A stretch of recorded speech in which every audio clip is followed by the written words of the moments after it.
कहते हैं दोस्तों कि ज़्यादा मीठ बोलने वाले के पेट में छुरी होती है, लेकिन हद से ज़्यादा कड़वा सच बोलने वाले की जीभ पर ही अक्सर तलवार चल जाती है। नमस्कार दोस्तों, आपने अक्सर सुना होगा कि सच कड़वा होता है, लेकिन क्या सच इतना कड़वा हो सकता है कि वो किसी की जान ले ले, और वो भी सिर्फ एक नहीं बल्कि दो दो बेगुनाह जिंदगी की।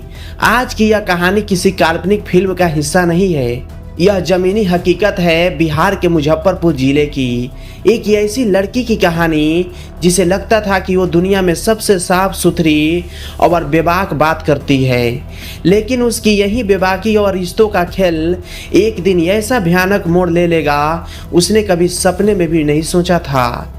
जैसी करनी वैसी भरनी का नियम तो दुनिया जानती ही है, लेकिन जब हवस, शक और इंतकाम का जहर घुलता है तो अंजाम सिर्फ और सिर्फ शमशान तक जाता है।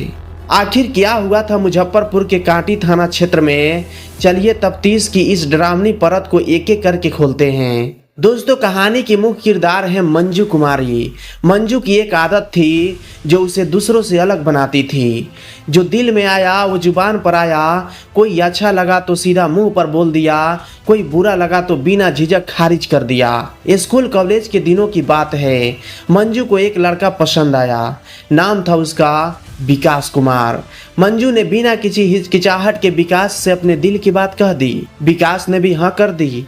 दोनों की जिंदगियां बढ़ी और देखते ही देखते यह रिश्ता बहुत गहरा हो गया।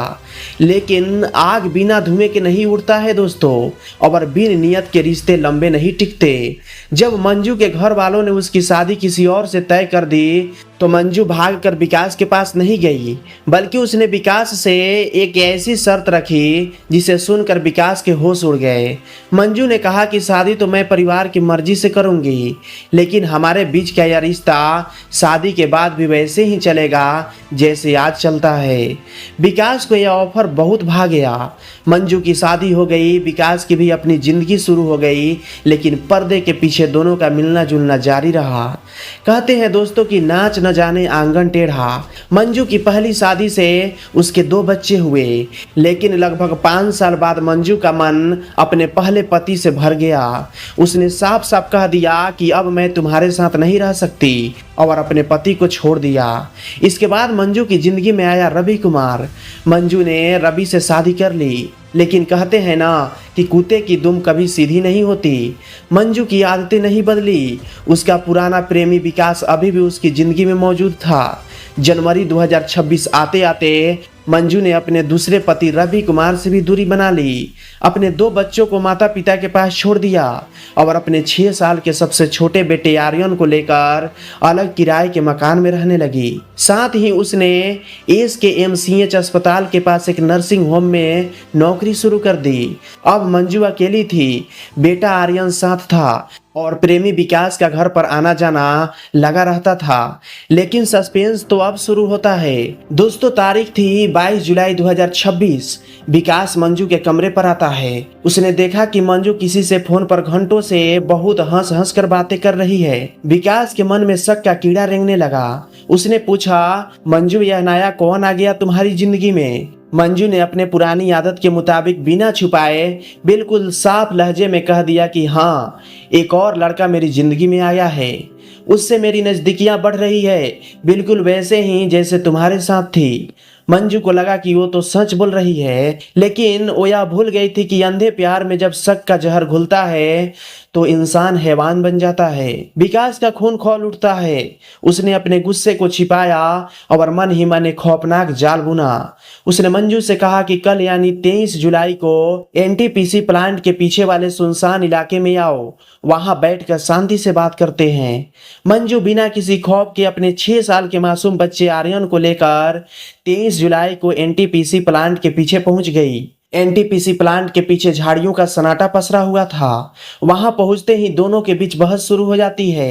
मंजू विकास से कहती है कि मुझे ऐसे ही जीना पसंद है, अगर तुम्हें रहना है तो मेरे साथ रहो, वरना अपने रास्ते चलते जाओ। यह सुनते ही विकास आपा खो गया। उसने मंजू पर हमला कर दिया और देखते ही देखते उसकी गला घोंटकर हत्या कर दी। लेकिन ठहरिए दोस्तों, कहानी यही खत्म नहीं होती। पास ही खड़ा 6 साल का मासूम आर्यन अपनी माँ को जमीन पर बेजान पड़े देखकर रो रहा था। विकास ने मासूम आर्यन की आंख में देखा। उसे लगा कि यह बच्चा कल को पुलिस के सामने उसकी बर्बादी का कारण बनेगा। उसने सोचा कि ना रहेगी बांस और ना बजेगी बांसुरी।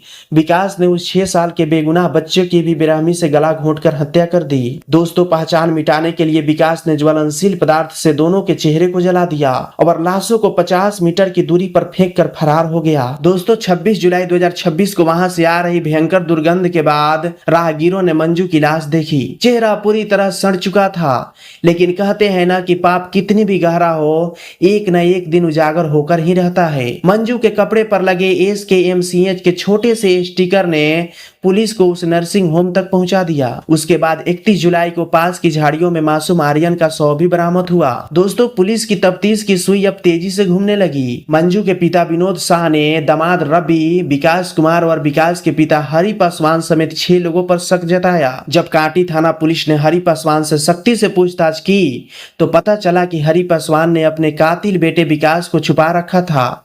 1 अगस्त 2026 को पुलिस ने विकास को दबोच लिया। 3rd डिग्री टॉर्चर और कड़े सवालों के आगे विकास ज्यादा देर तक टिक नहीं पाया। उसने रो रो कर अपना पूरा गुनाह कबूल कर लिया। पुलिस ने कत्ल करने वाले विकास और उसके जुर्म में साथ देने वाले पिता हरि पासवान को सलाखों के पीछे भेज दिया। दोस्तों, काठ की हांडी बार बार चूल्हे पर नहीं चढ़ती। मंजू की बेबाकी और रिश्तों के साथ खिलवाड़ करने की आदत ने उसकी अपनी जान तो ले ली ही, साथ ही उस मासूम आर्यन की भी बलि चढ़ा दी जिसने अभी दुनिया देखी भी नहीं थी। वहीं विकास ने गुस्से में आकर अपनी पूरी जिंदगी जेल के सलाखों के पीछे ढकेल दी। इस घटना पर आपकी क्या राय है, कमेंट सेक्शन में अपनी राय जरूर दें। दोस्तों, सावधान रहें, सुरक्षित रहें। अगर आप चैनल पर नए हैं तो चैनल को सब्सक्राइब कर लीजिए, बेल आइकन को प्रेस करके ऑल कर लीजिए। मिलते हैं एक और नेक्स्ट वीडियो के साथ, तब तक जय हिंद, जय भारत।